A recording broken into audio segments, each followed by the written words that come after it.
Pasal yang kelima, ayat 3 sampai 14, demikian firman Tuhan. Tetapi percabulan dan rupa-rupa kecemaran atau keserakahan disebut saja pun jangan di antara kamu, sebagaimana sepatutnya bagi orang-orang kudus. Demikian juga perkataan yang kotor, yang kosong atau yang sembrono, karena hal-hal ini tidak pantas. Tapi sebaliknya ucapkanlah syukur. Karena ingatlah ini baik-baik, tidak ada orang sundal, orang cemar atau orang serakah, artinya penyembah berhala, yang mendapat bagian di dalam kerajaan Kristus dan Allah. Janganlah kamu disesatkan orang dengan kata-kata yang hampa, karena hal-hal demikian mendatangkan murka Allah atas orang-orang durhaka. Sebab itu janganlah kamu berkawan dengan mereka. Memang dahulu kamu adalah kegelapan, tetapi sekarang kamu adalah terang dalam Tuhan. Sebab itu hiduplah sebagai anak-anak terang. Karena terang hanya berbuahkan kebaikan dan keadilan dan kebenaran. Dan ujilah apa yang berkenan kepada Tuhan. Janganlah turut mengambil bagian dalam perbuatan-perbuatan kegelapan yang tidak berbuahkan apa-apa, tapi sebaliknya telanjangilah perbuatan-perbuatan itu. Sebab menyebutkan saja pun apa yang dibuat oleh mereka di tempat-tempat yang tersembunyi telah memalukan. Tetapi segala sesuatu yang sudah ditelanjangi oleh terang itu menjadi nampak, sebab semua yang nampak adalah terang.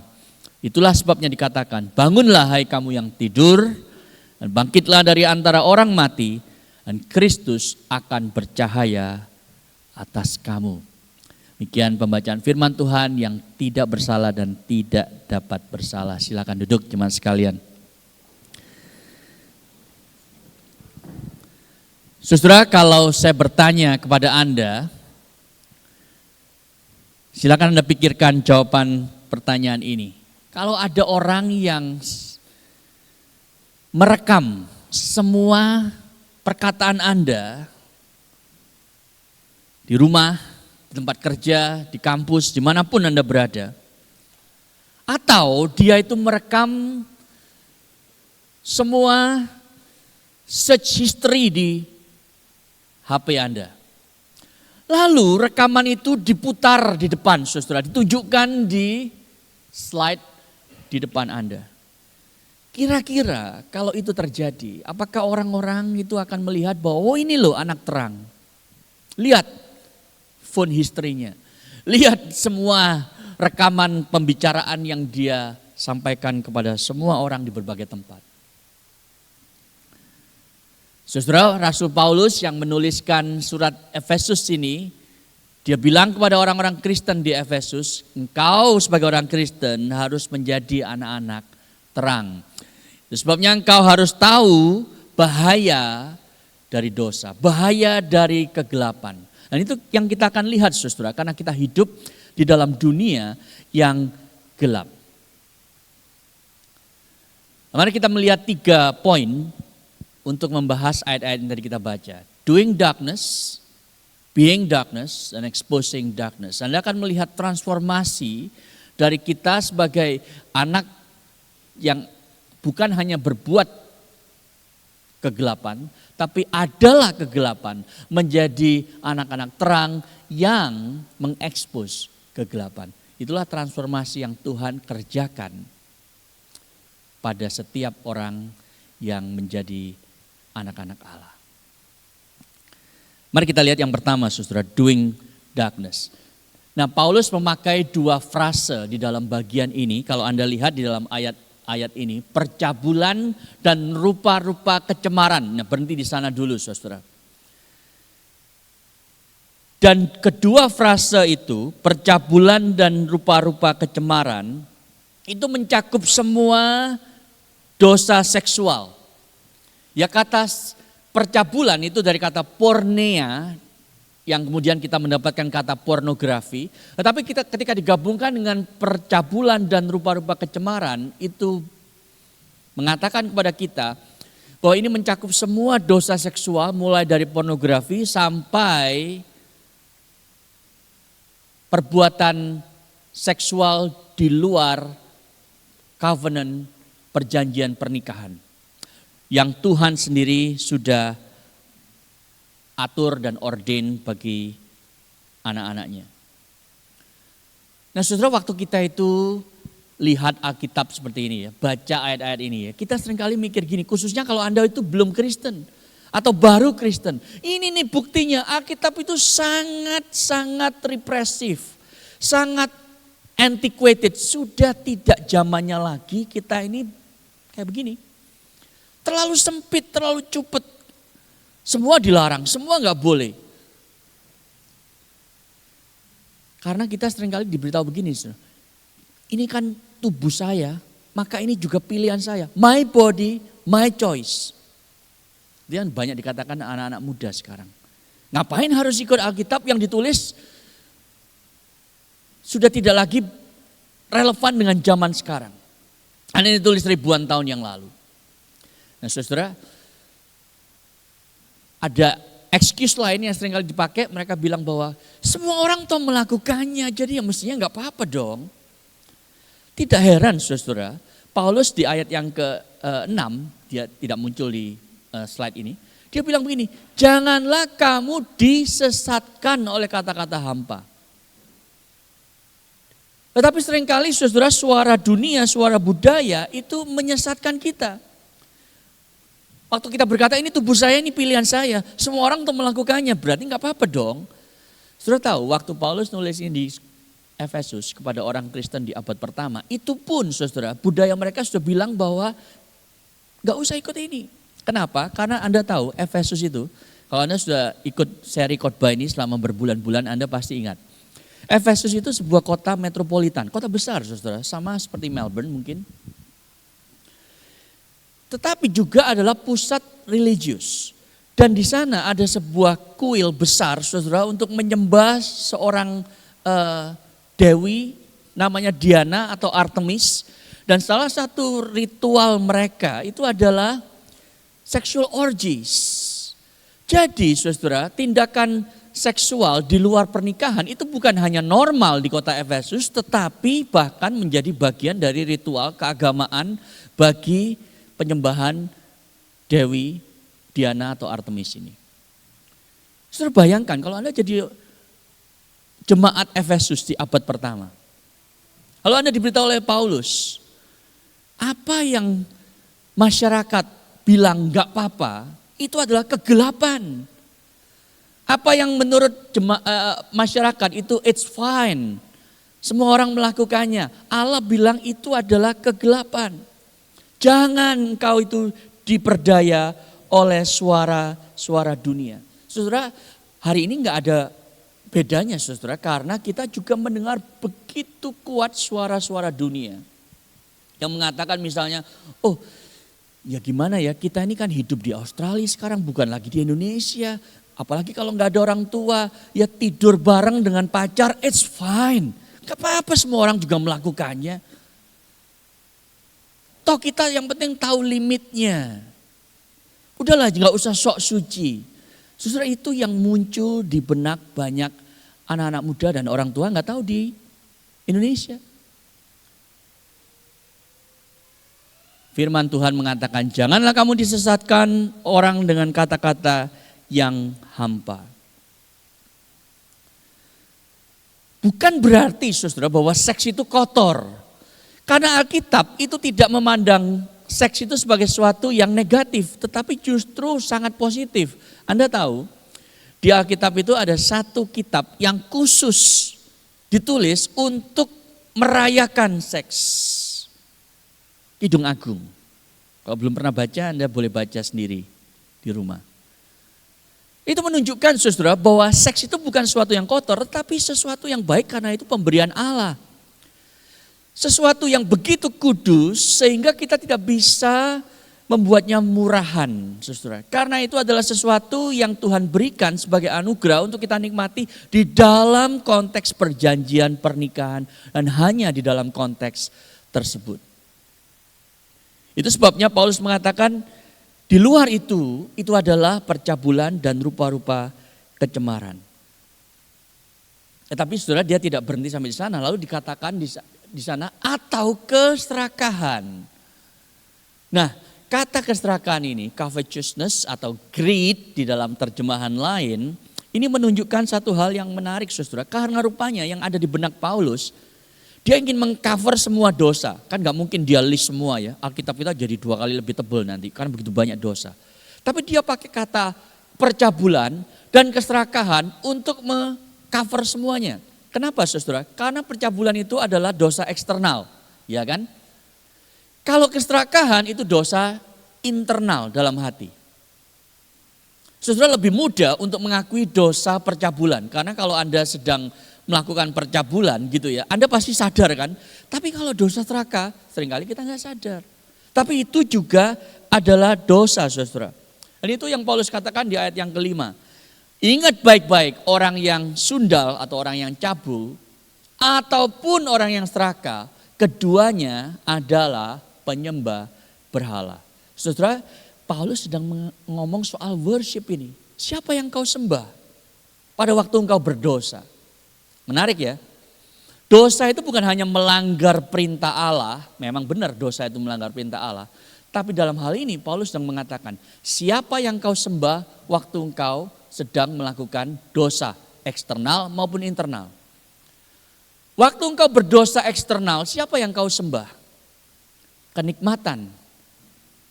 Waktu engkau melakukan dosa keserakahan. Siapa yang kau sembah? Kekayaan. Kenyamanan hidup. Itulah berhala saudara.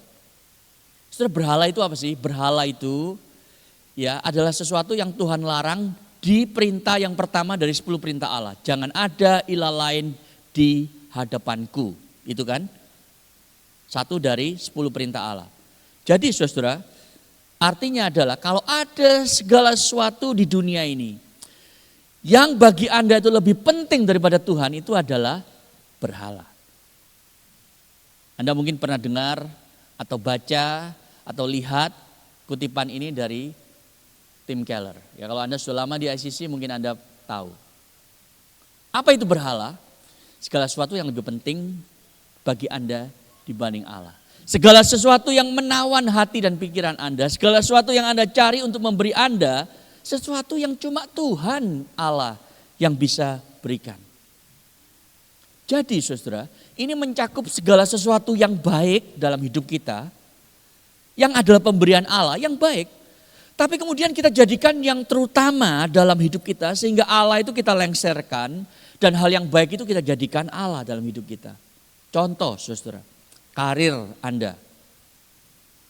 Kekayaan, aset Anda. Keluarga Anda, anak Anda, relasi Anda. Kesehatan Anda, itu hal yang baik bukan? Iya. Itu pemberian Allah bukan? Iya. Tetapi begitu hal-hal tersebut menjadi yang terutama dalam hidup Anda, maka itu menjadi ilah lain. Menjadi Allah yang palsu, menjadi berhala dalam hidup Anda. Kenapa? Karena hal-hal tersebut tidak bisa pernah menggantikan Allah. Dia akan memakan Anda dari dalam. Dia akan mengecewakan Anda karena hal-hal tersebut akan gagal. Dan Anda akan sangat khawatir, takut sekali hal-hal yang Anda sembah itu satu kali akan hilang. Karena coba Anda pikirkan, semua itu bisa hilang saudara. Kekayaan Anda bisa hilang, ya kan? Karena salah investasi, karena ekonomi. Apalagi relasi Anda bisa hilang karena kematian. Karena orangnya itu menjadi renggang relasinya dengan Anda. Kesehatan Anda bisa menurun drastis lalu hilang. Segala sesuatu yang Anda sandari di dunia ini menjadi sumber kebahagiaan Anda rapuh sekali dan bisa hancur. Segala sesuatu yang lebih penting dari Tuhan itu sangat-sangat rentan untuk Anda sandari dalam hidup ini. Jadi saudara, Paulus mengatakan baik dosa eksternal percabulan maupun dosa internal keserakahan hati. Dua-duanya adalah berhala yang kita seringkali sembah tanpa sadar. Bukan hanya itu, saya ajak Anda untuk masuk lebih dalam ya. Berhala tersebut kita sembah bukan hanya di level pribadi masing-masing orang, tetapi seringkali di level kolektif. Saudara, saya mungkin Anda pernah mendengar atau berpikir tentang berhala secara budaya. yang menjangkiti, karena gereja tidak kebal saudara, gereja-gereja di barat maupun di timur. Ini yang disebut sebagai cultural blind spots dan idols saudara. Gereja di barat ya seringkali karena dipengaruhi oleh individualisme sekuler, kayak di Australia ini saudara. Maka yang terjadi adalah mereka itu seringkali mengakomodasi pandangan sekuler tentang seks. Mereka bilang begini, loh kalau ada 2 orang dewasa yang suka sama suka, terus melakukan hubungan seksual di luar nikah, loh apa salahnya? Kan mereka tidak dirugikan. Apa salahnya? Saudara, itu karena terpengaruh pandangan individualistik yang ada di barat. Saudara. Jadi mereka mengajarkan bahwa seks itu masalah konsen. Nah, gereja yang sama karena pengaruh individualisme tadi saudara, sangat concern kepada masalah keserakahan. Ya, gap gaji antara CEO dengan floor line workers itu terlalu besar. Concern sekali akan social justice, akan kemiskinan, akan membantu orang-orang yang tidak bisa berdiri di atas kemampuan mereka sendiri. Saudara, itu sebabnya mereka bilang begini, gereja-gereja di barat banyak sekali yang mengajarkan saudara bahwa apa yang Alkitab ajarkan tentang seks itu udah gak berlaku sekarang. Tetapi apa yang Alkitab ajarkan tentang keserakahan, ketidakadilan, rasisme dan seterusnya, itu benar banget dan kita harus turuti. Jadi itu gereja di barat. Gereja-gereja di timur kebalikan saudara. Anda tahu itu? Karena dipengaruhi oleh kolektivisme, mereka mengajarkan yang sebaliknya saudara. Oh iya, kita itu harus mempertahankan hidup suci. Nggak boleh itu tidur sembarangan sama orang yang bukan suami atau istri. Nanti malu dong keluarga, ya kan? Karena nilai kolektivistik saudara. Tetapi kalau soal keserakahan, oh nggak apa-apa. Kalau sukses secara kekayaan materi, itu namanya hebat, menjadi kebanggaan keluarga. Jadi serakah itu bagus, greed is good.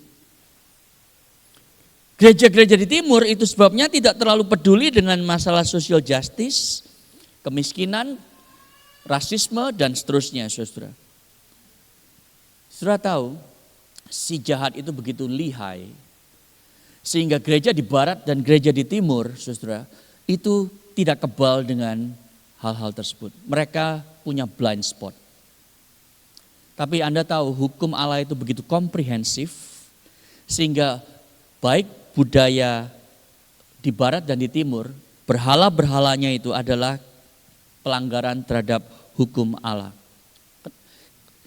Berbeda dengan individualisme di barat saudara yang melihat seks itu sebagai sesuatu yang sangat casual, yang dilakukan antara 2 consenting adults, Alkitab mengatakan bukan, seks itu sebuah komitmen total seumur hidup antara 2 orang di hadapan Tuhan yang eksklusif. Dan berbeda dengan kolektivisme di Asia yang melihat bahwa kekayaan materi itu adalah tanda dan kebanggaan keluarga. Alkitab mengajarkan, no, engkau harus hidup begitu generous untuk memperhatikan orang-orang yang berkekurangan.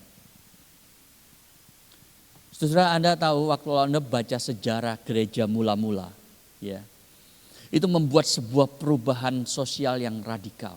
Sebelum Injil itu masuk, pagan society di abad yang pertama, mereka itu sangat obral terhadap tubuh mereka, khususnya di Efesus.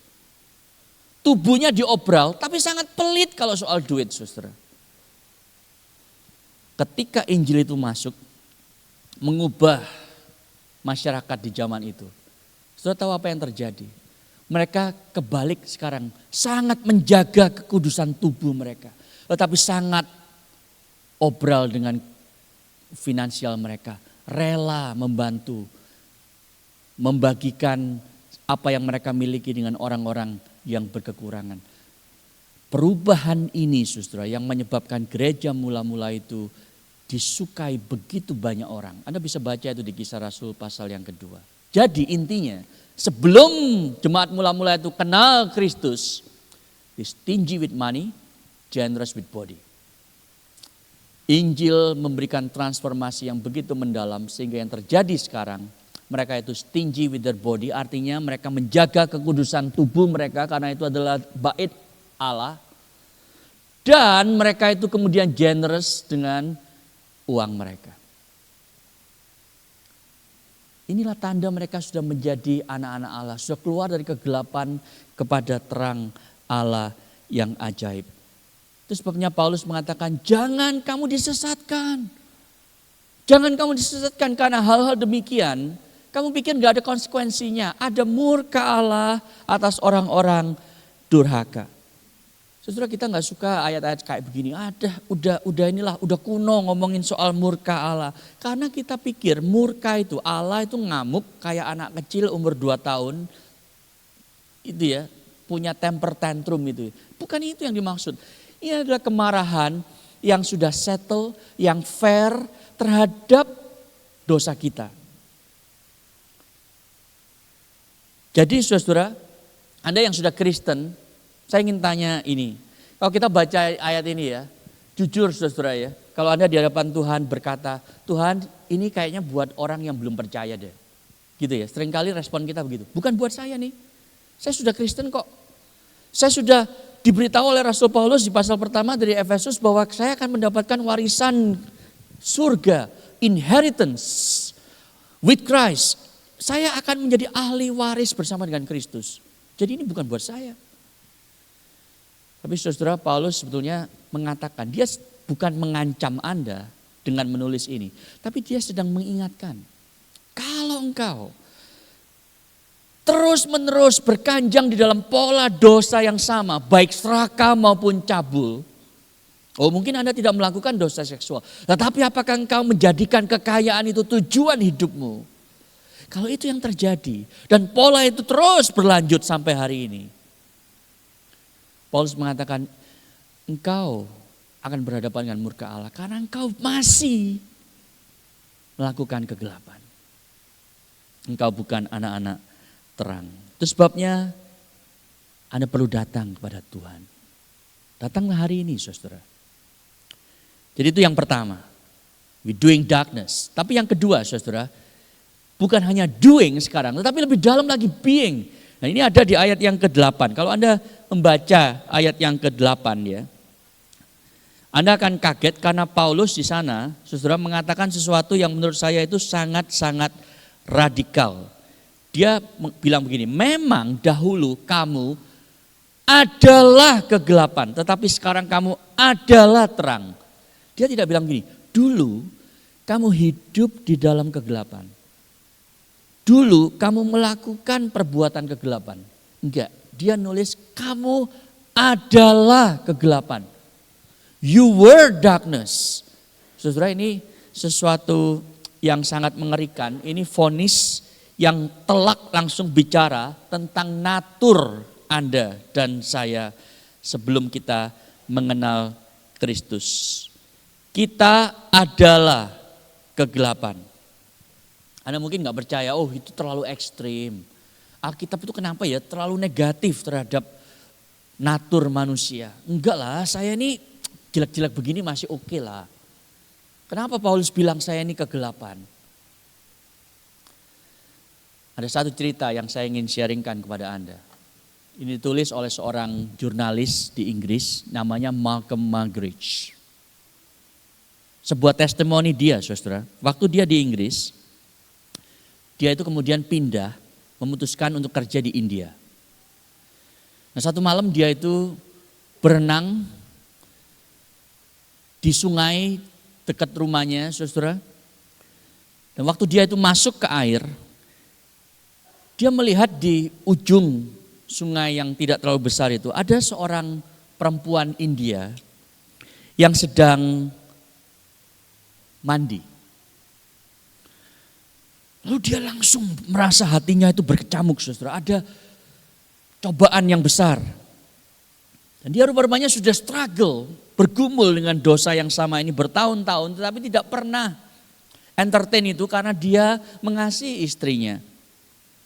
Tapi saat itu dia merasakan ada sesuatu yang membuat dia merasa, aduh gak apa-apa lah. cuman sekali. Dan lagian udah gelap, udah malam, gak ada yang tahu. Dia bergumul seperti itu saudara, dan tanpa dia sadar dia mulai berenang semakin lama, semakin mendekati perempuan tersebut yang sedang mandi. Kira-kira waktu dia itu 1 meter dari perempuan tersebut. Dia kemudian muncul dari dalam air. Lalu dia bertatap muka dengan perempuan tersebut. Tapi dia begitu kaget saudara, karena waktu melihat perempuan tersebut, dia menulis begini, perempuan tersebut begitu sudah tua dan menjijikkan mukanya. Kulitnya sudah keriput sekali, dan yang lebih mengagetkan, dia seorang yang mengidap penyakit lepra. Dan makhluk itu tersenyum, meringis di hadapanku, menunjukkan muka yang tidak lagi punya 1 gigi pun. Pengalaman ini saudara membuat dia itu kemudian kaget, gemetar, lalu dia ngomong kepada dirinya sendiri, ini yang dia tulis, what a dirty, disgusting woman. Perempuan yang sangat kotor dan menjijikkan. Tapi saudara, waktu dia beranjak berenang menjauh dari perempuan itu, dia tiba-tiba sadar satu hal. Yang menjijikkan bukan perempuan itu.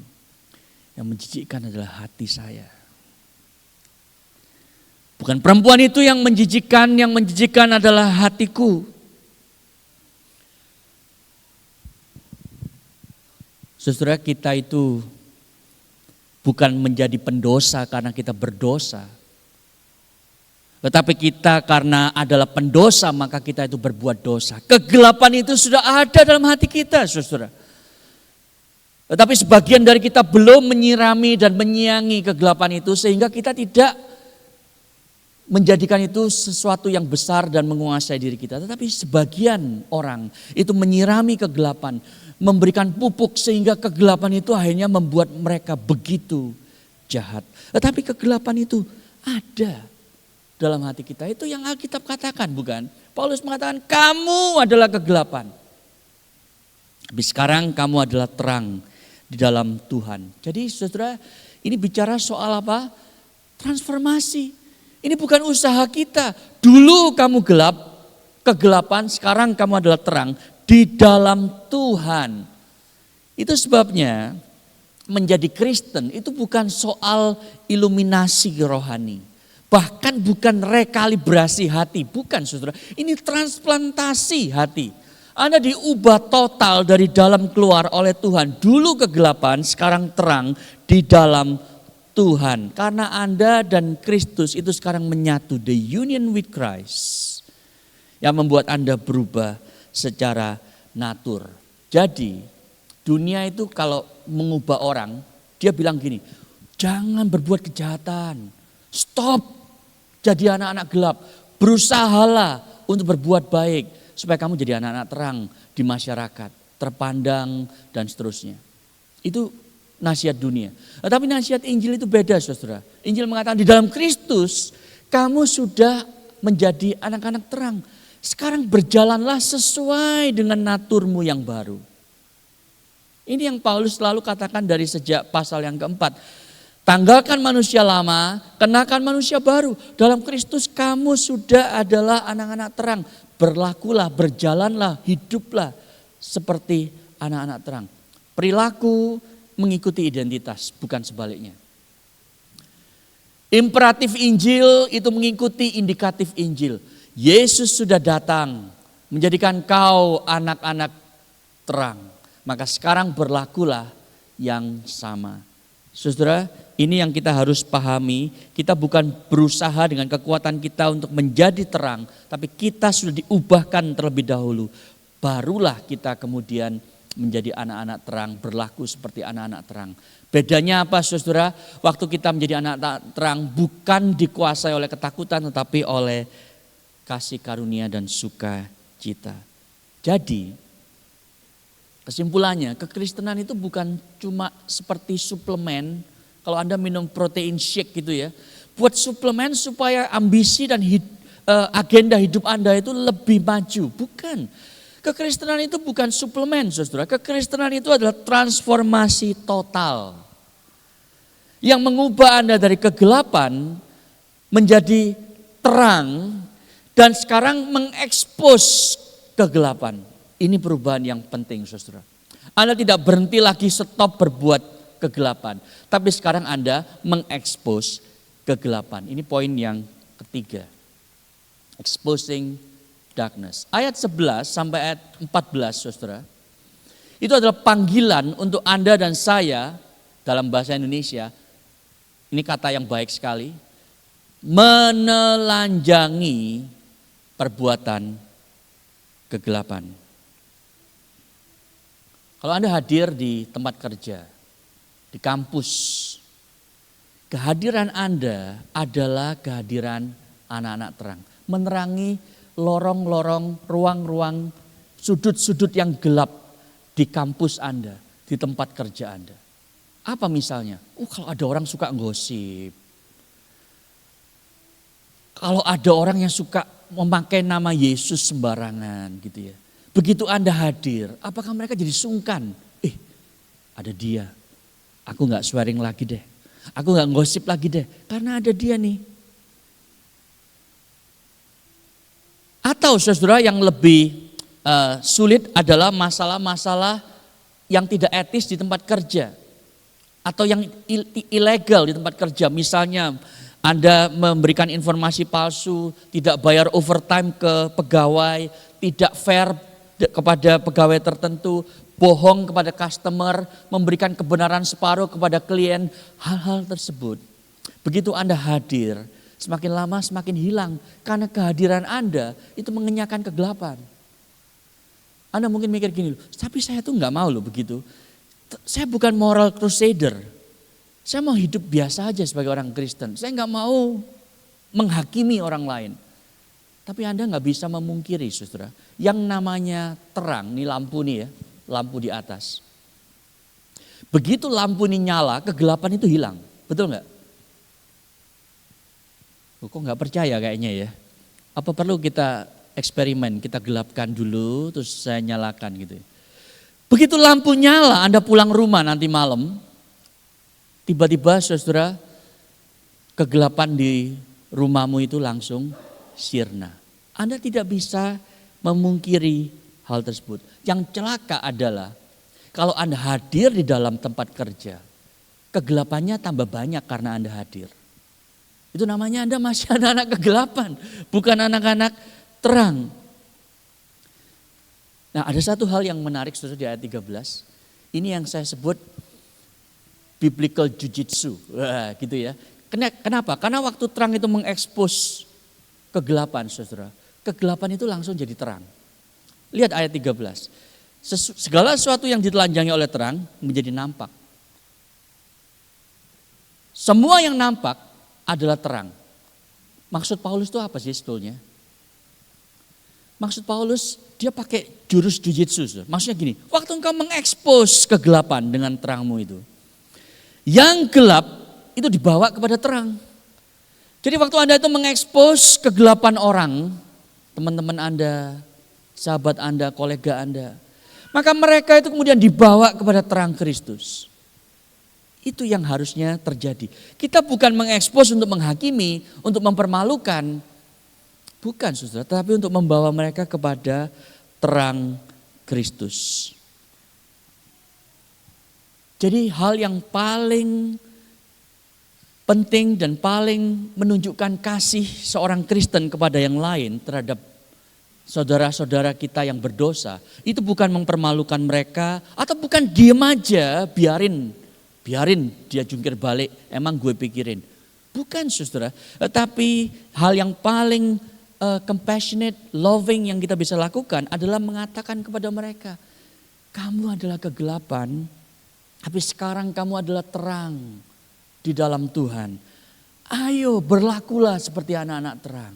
Itu yang kita harus lakukan kepada saudara-saudara kita yang jatuh dalam dosa. Kenapa saudara? Karena kita pernah mengalami itu. Ini adalah dasar dari segala sesuatu, itu sebab Paulus yang sangat gospel centered, sudah tidak heran dia mengakhiri bagian ini dengan ayat 14. Bangunlah hai kamu yang tidur, bangkitlah dari antara orang mati dan Kristus akan bercahaya atas kamu. Saudara, siapakah Kristus itu? Dia adalah terang dunia. Ya kan? Yesus bilang, aku adalah terang dunia. Yohanes 1 ayat yang kelima bilang begini. Terang itu bercahaya di dalam kegelapan dan kegelapan itu tidak mampu menguasai dia. Tetapi dia tidak hanya menerangi kegelapan dari jauh, saudara. Dia datang kepada kegelapan yang paling gelap. Saudara, kapan dalam sejarah Yesus itu masuk dalam kegelapan yang paling gelap? Di atas salib. Di atas salib. Karena di sanalah saudara, anak Allah yang tidak berdosa itu menanggung semua murka Allah, dia menegaknya sampai habis bagi Anda dan saya. Bagi dosa Anda dan dosa saya. Saya kalimatkan seperti ini saudara, salib adalah tempat kegelapan yang menelan mentah-mentah Yesus sang terang dunia. Namun 3 hari kemudian dia bangkit. Dan kegelapan itu, kematian itu selamanya dikalahkan. Yesus masuk ke dalam kegelapan yang tergelap bagi Anda. Dan mengalahkannya supaya apa? Supaya Anda dapat dibawa keluar dari kegelapan menuju pada terangnya yang ajaib. Itu sebabnya saudara kita melakukan hal yang sama sekarang. Mengekspos kegelapan dan membawa orang-orang dalam kegelapan itu masuk ke dalam terang Kristus yang ajaib. 2 pertanyaan. Yang pertama bagi Anda yang sudah Kristen. Saudara, mungkin Anda tipe orang yang selalu peka terhadap keserakahan. Saya nggak boleh serakah jadi orang Kristen. Tetapi di dalam area seksual Anda begitu liberal. Mungkin area itulah yang terang Tuhan sekarang mengekspos kegelapan hati Anda. Atau sebaliknya, Anda begitu menjaga kekudusan hidup. Tetapi soal keserakahan, ingin jadi lebih kaya itu Anda anggap sesuatu yang sangat biasa. Hari ini Anda mendengar, itu mungkin kegelapan hati yang Allah sedang ekspos hari ini. Apa saudara yang Allah ekspos Anda untuk kenali? Datanglah dalam pertobatan kepada Dia. Pertanyaan yang kedua bagi Anda yang belum Kristen. Anda mungkin merasa, saya ini jelek-jelek begini masih baik loh. Orang baik, saya ini jujur, ya nggak nipu orang, kerja keras dan seterusnya. Dan seterusnya. Tapi Alkitab berkata, Allah itu tidak menimbang kebaikan dan kejahatan, lalu kalau engkau lebih banyak berbuat baik, lalu engkau itu masih oke lah, nggak apa-apa. No, Kristus karena dialah yang akan memberikan kau terang tersebut. Dialah yang akan membawa engkau keluar dari kegelapan menuju kepada terangnya yang ajaib. Mau Anda datang kepadanya? Saudara, mari kita berespon kepada Tuhan. Mari kita berdoa.